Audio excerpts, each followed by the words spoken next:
Hello, welcome to or back to my channel. My name is Stevie. This is Stevie Reads. If it looks like I've been crying, I have, so mind your business. But also, I just barely finished Atmosphere by Taylor Jenkins Reid, so if you've read it, you know. I was just bawling my eyes out, but that book is done. That video is done. Now we get to start our next read, which I am so excited about. Sunrise on the Reaping by Suzanne Collins. I can't believe it's actually time for me to read this book. I am so excited. But if you missed the first video, I just posted it like 3 weeks ago, I think, where I read A Ballad of Songbirds and Snakes for the first time, watched that movie for the first time, and my President Snow hating ass like sat through that whole book, that whole movie, and guess what? I still really fucking hate him, but that's neither here nor there. I read Ballad of Songbirds and Snakes. I gave that one 3.5. I did really enjoy it, but obviously there was a lot of things that pissed me off, and this one I think is going to be so interesting because I do think we're going to still have some President Snow in here, but we're going to get a whole lot of Haymitch, and I love him so much. From what we know about him in the Hunger Games, he is a grumpy, alcoholic, old man. He's so cynical at the beginning too. He's like, neither of y'all are gonna live, so I don't even care of giving you my advice, like, don't die, basically. And I'm so interested to see how he was before the world broke him and how his games went. I mean, we obviously know he's the winner and he was the only one who won. Yeah, I'm just curious and excited. I feel like the review I've seen from people who have read this have been like, I love and I can't wait for the movie, so hoping that I can be on that same train. I also am just happy that I'm reading it well before the movie comes out so that I can be there on release day next year and not have that like hanging over my head, because it was so weird for me for the last like I don't even know how long that a new Hunger Games movie had come out but I hadn't watched it. Like, it just felt so weird. So very happy I read that book, watched that movie, and now I just really need to read this so I can be prepared. I think they're filming the movie literally right now, so love that. But then I also am going to do a reread of the Hunger Games over the next couple months as well and just really live my YA dystopian life. So there's a quote on the back that says, when you've been set up to lose everything you love, what is there left to fight for? Sounds like Joanna. Oh my god. Okay, so this year, in honor of the Quarter Quell, twice as many tributes will be taken from their homes. Damn. So he had to fight twice as many people. That is fucking wild. Okay, back in District 12, Haymitch Abernathy is trying not to think too hard about his chances. All he cares about is making it through the day and being with the girl he loves. When Haymitch's name is called, he can feel all his dreams break. He's torn from his love, shuttled to the capital with the 3 other District 12 tributes, a young friend who's nearly a sister to him, a compulsive odds maker, and the most stuck-up girl in town. As the games begin, Haymitch understands that he's been set up to fail, but there's something in him that wants to fight, and have that fight reverberate far beyond the deadly arena. That's so sad. He's in love before he even goes. Thankfully, she doesn't go with him, like a Katniss Peeta situation. And he goes into the games with a friend who's nearly a sister, so that's probably equally as hard. Yeah, this is gonna be a tearjerker. I'm just crying all over the place today, I guess. There was a lot of quotes at the beginning, but we'll skip those to go to the first line. Part 1 is the birthday. Okay, chapter 1. Happy birthday, Haymitch. His birthday is on the reaping day. Can we add anything else to like plunge the knife in deeper? There's twice the amount of tributes. He's going with a friend who's like a sister. It's his fucking birthday. The capital really shows no mercy. Okay, happy birthday, Haymitch. The upside of being born on reaping day is that you can sleep late on your birthday. It's pretty much downhill from there. A day off school hardly compensates for the terror of the name drawing. Even if you survive that, nobody feels like having cake after watching 2 kids being hauled off to the capital for slaughter. I roll over and pull the sheet over my head. Damn, I don't want to watch his reaping. Oh my god.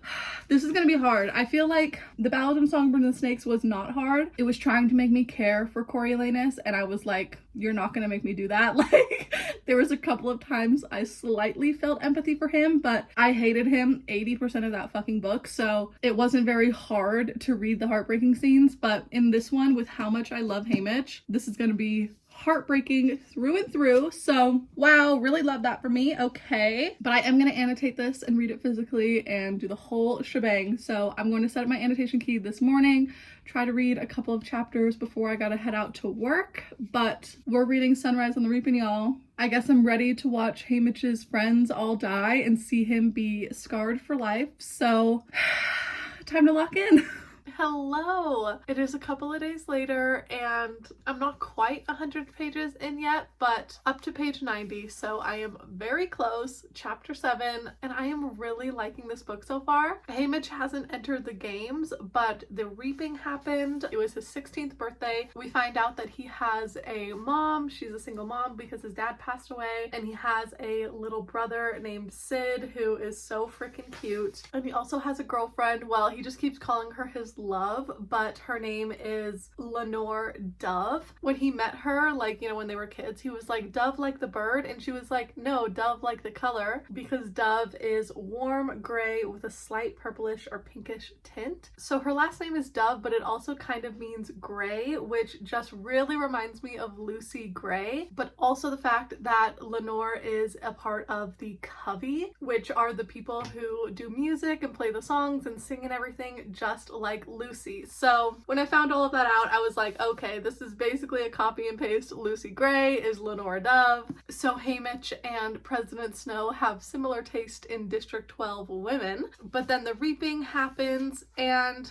the reaping kind of pissed me off, if I'm honest. The first girl gets picked. Her name is Maisley Donner, and she is a twin to Marilee. Maisley and Marilee are both the daughters of the mayor, so pretty insane that the mayor's daughter was picked in the reaping because her ticket had to have only been in there like once for every year. But she was picked, and a boy named Wyatt Callow, he's 18, so he was so close to not having his name in the reaping anymore. Like, I think he was literally months away from being 19 and being aged out of it. The other girl that got picked is Luella McCoy, which is the one that he's friends with, that he, you know, thinks of like a little sister. I'm pretty sure she was 13. And then the second boy who was picked, his name was Woodbin Chance, and I was like, what the hell? Like, Haymitch wasn't picked. I literally was like, what? But it makes sense because Woodbin ran for his life. He decided to try to escape, and he was shot in the back of the head by a peacekeeper, and he died, which is so sad. So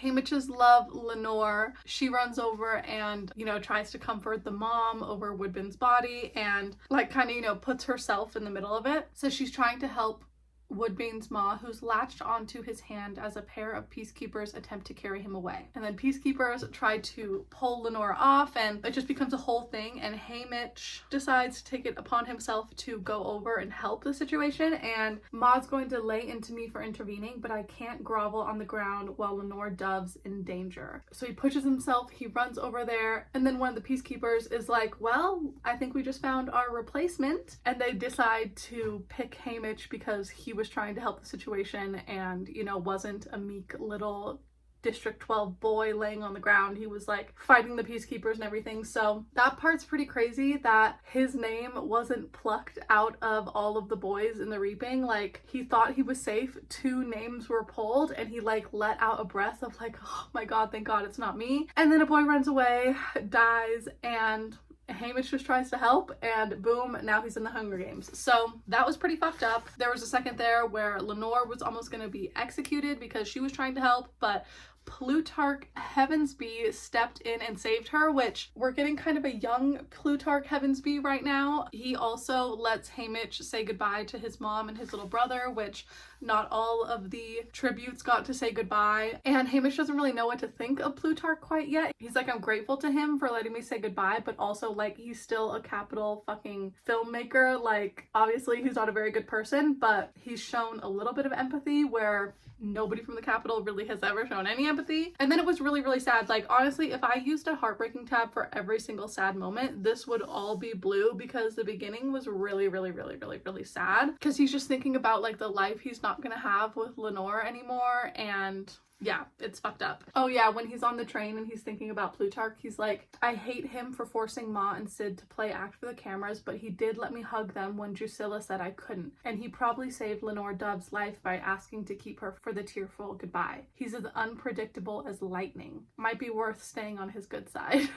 Which in the Hunger Games we find out that they, you know, create a whole alliance and make Katniss the Mockingjay and, you know, get her out of the arena and catching fire and everything. But he absolutely hates Drusilla, which is there like Effie. He knows that he's nothing but an amusing tale for Drusilla to tell between the caviar and the cream puffs. So yeah, very, very sad. But he makes a alliance with the youngest 12 tribute, Luella. She's 13 and not going to be much of an ally, but Haymitch is like, I know I'm going to need to look after her, and like, she's my one and only ally. I don't care about anybody else. Even the other District 12 tributes, like Wyatt is 18, so he's a big boy. The mayor's daughter, she's more plucky than I thought she would be. Like, she slapped Drusilla in the face, which made me so happy. They were fighting about something stupid, honestly. Like, Drusilla was like talking down to the tributes and being like, honestly, where do you people find these things? Like, talking about their clothes and everything. And Maisley was like, careful, might be time to rethink those boots. Wouldn't something closer to the ground be safer for a person of your age?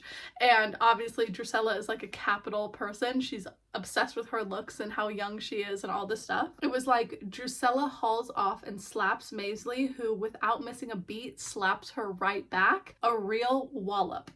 Drusilla's knocked off her boots and into the chair I recently vacated.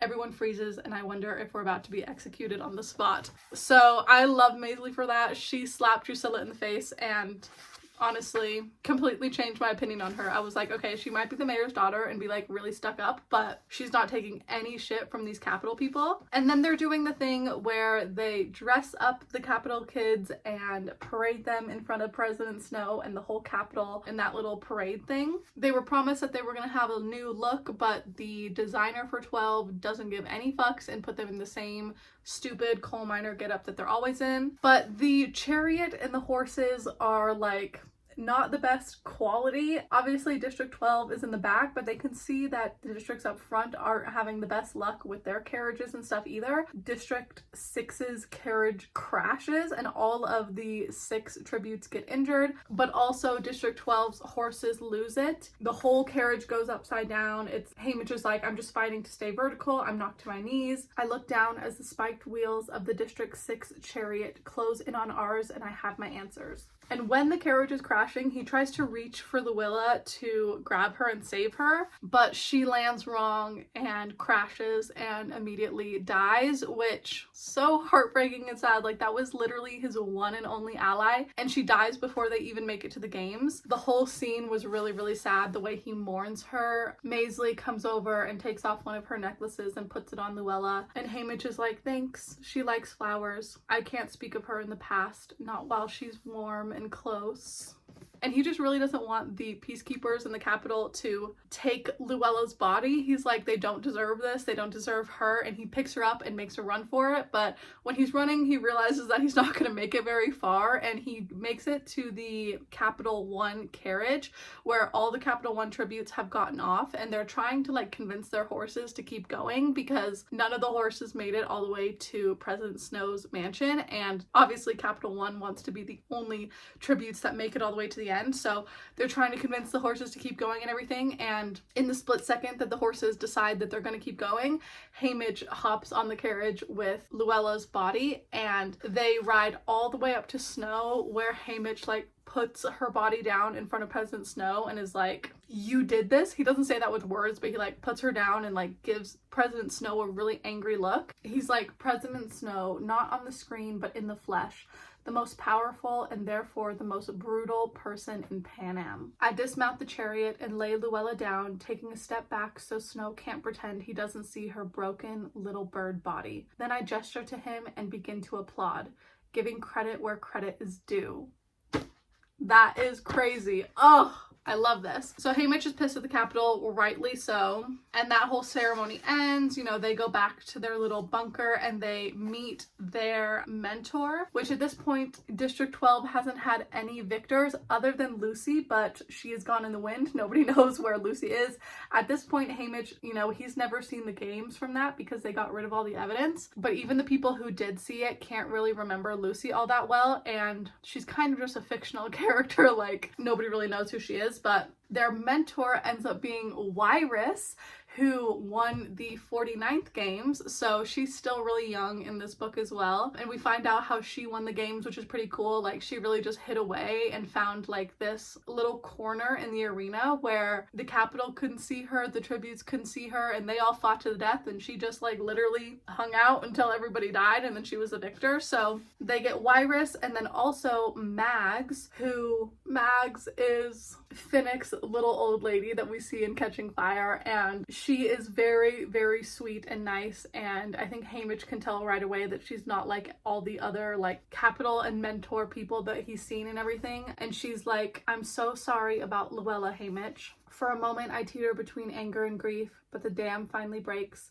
I step into her embrace, drop my head on her shoulder, and begin to cry." And that was the end of page 89. So pretty insane. There was 48 tributes because it was double the normal amount, but now Luella is dead, so there's 47, and District 12 only has 3 of them. And yeah, we've met a lot of characters that we're already familiar with. Like, Plutarch is a very big character, we got Mags, we got Wyrus, and there's also been other little things. Like, when he was in District 12, one of the boys he was talking to, his last name was Everdeen, and I was like, is that Katniss's dad? And also, like, Maisley is the one who got that Mockingjay pin, and it said that she didn't really care for it. Like, she loves jewelry, but she saw it and was like, what am I gonna do with this Mockingjay pin?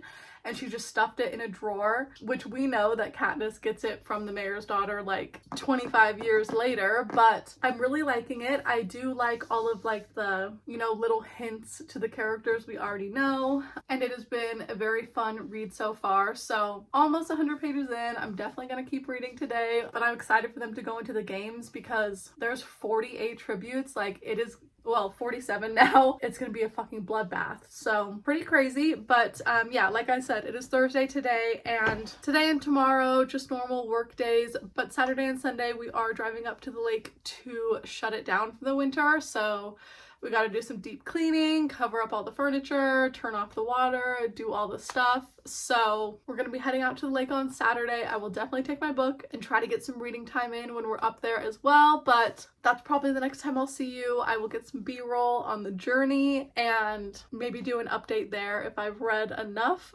But I'm really feeling for Haymitch. He had to say goodbye to his mom, his brother, his love, and now his one and only ally didn't even make it to the fucking arena. So he's not doing too hot, but we have like a little under 300 pages to go. So who knows what's gonna happen.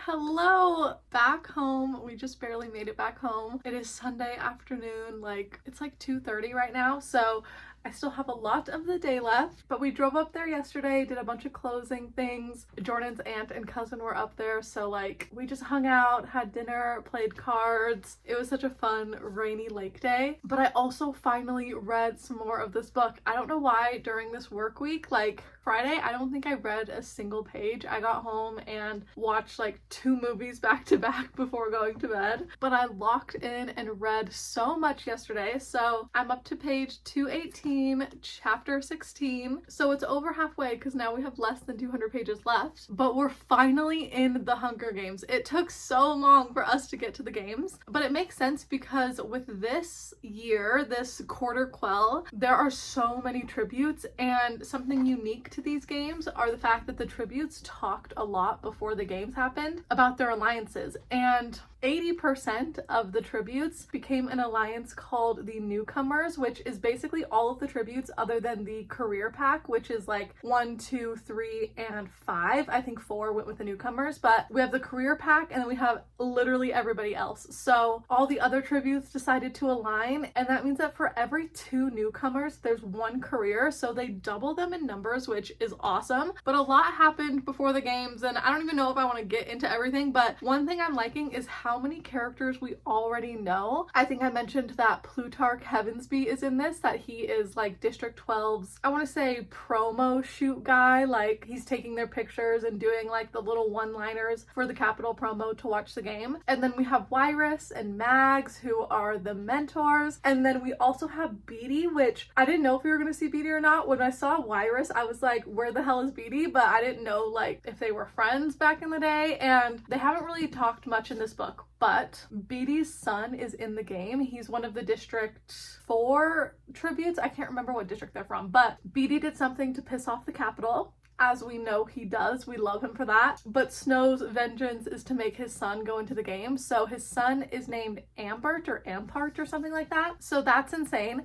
But then Plutarch and Beatty have been conspiring with Haymitch before the games on how to break the arena. They keep telling him over and over, like, the arena is just a machine and any machine can be broken. Like, you just have to find the pressure points and where to make it break. So that's pretty cool. Like, Haymitch is learning not a whole lot, but tiny little things about the arena before he's going into it. And Beatty kind of gave him a play-by-play on how he can break the whole arena. He just has to like find where the mutts are coming out of and follow them back, because if you go down that little chute that the mutts come out of, you can break the water line and like flood the arena or something like that. So that's insane. Haymitch is like literally on a mission when he gets into the arena. Like, I need to find where these mutts are coming out of and I need to break this shit. And also Effie showed up. Effie fucking saved the day that they all went and did the interviews with Caesar Flickerman the night before the games. Effie showed up with some gorgeous wardrobe for all 4 of them and decked them out in like beautiful outfits, because the designer for 12 is like completely hellish. But yeah, Effie showed up. It made me so happy. She was so sweet to Haymitch, and they had like, you know, their initial friendship spark already, and oh, just so cute. But yeah, I can see why people are saying it's fan servicey because of how many characters we already know. Like, I feel like every character who was in the older generation to Katniss in the original Hunger Games book have made their way in here. Like, even the fact that we have Mags as a tribute, I'm like, no fucking way Mags would be District 12's mentor. But yeah, I just really want to keep reading. I'm having the best time, but sadly I can't jump right into it right now because I'm leaving my house once again. I know I just barely got back here, but my mom is going to an open house, or like meeting up with a realtor at a house that is 7 minutes away from me. I just want to go see it and fall in love with it and tell her to buy it, because if she moved in 7 minutes away from me, I would just adore that. So yeah, I'm gonna meet up with her, go look at that house, hopefully love it. But then I'm gonna get back. I just have to do laundry and chill out. I don't want to do anything else on this damn Sunday. I've been too busy this weekend, so I just want to come back, camp my ass on the couch and keep reading this book. But the pre-games shenanigans and like alliances was so much, but he's in the arena now. Like, I'm pretty sure he's been in the arena like an hour maybe, so it's day 1. But now that he's finally in there, I just want to keep reading. I need to know what happens. I know he wins, but like, how the fuck does he win? Okay, early the next day, it is Monday morning, and I still need to figure out my hair and get ready and everything, so whatever, we're doing this update now because I made it up to part 3 last night. I want to keep reading this morning, but I'm like, we gotta do an update before the final part. The games have been pretty insane. Like, Haymitch hasn't had to come in contact with a lot of tributes, thankfully, but in the first initial bloodbath of the games at the cornucopia, 18 tributes died immediately, and then a little bit later 2 more died. So on the first day, 20 of the tributes were immediately gone. That was almost half of them. So now it's kind of more like a regular Hunger Games as far as the amount of people. And then Lulu showed up, which I don't even know if I explained really, but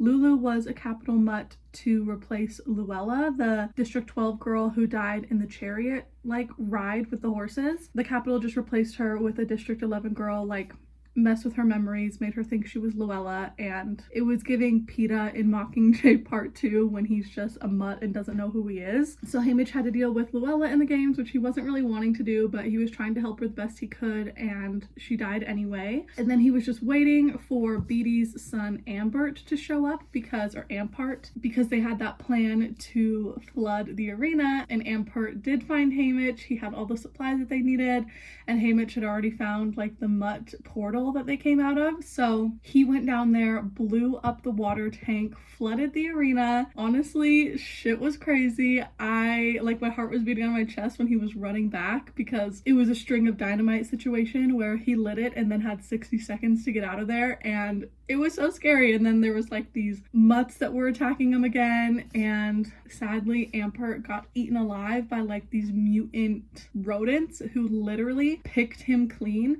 By the time Haymitch got to him, there was no flesh or blood or anything anymore. He was just bones. So that was really fucked up and sad. But yeah, at the very end of part 2, Haymitch could see that far in the distance beyond the meadow that he's in, the mountain erupts in a fountain of lethal gold, and I have my answer. For me, the party is over. So now we're gonna be at chapter 19, and the very first line is, "I have failed. The arena has been damaged but not incapacitated.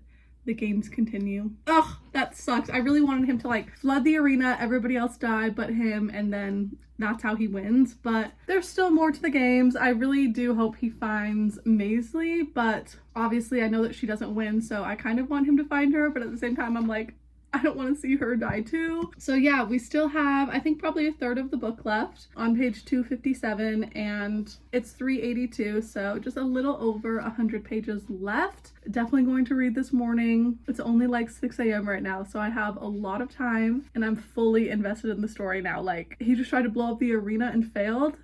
I can't even imagine what the game makers are gonna do to him right now. But yeah, Sunrise on the Reaping, I think it's been fun so far. Maybe the beginning was a little bit slow, but it was also nice to see all of the characters that we already know and love. So yeah, it has been a journey. I feel really, really bad for Beatty because the way that his son died was horrific, and even Haymitch was like, "A cannon fires. Somewhere Beatty's heart breaks into fragments so small it can never be repaired." Also, the amount that I'm annotating, not even just like the tabs that I'm using, but I literally feel like I'm underlining at least one line on every single page.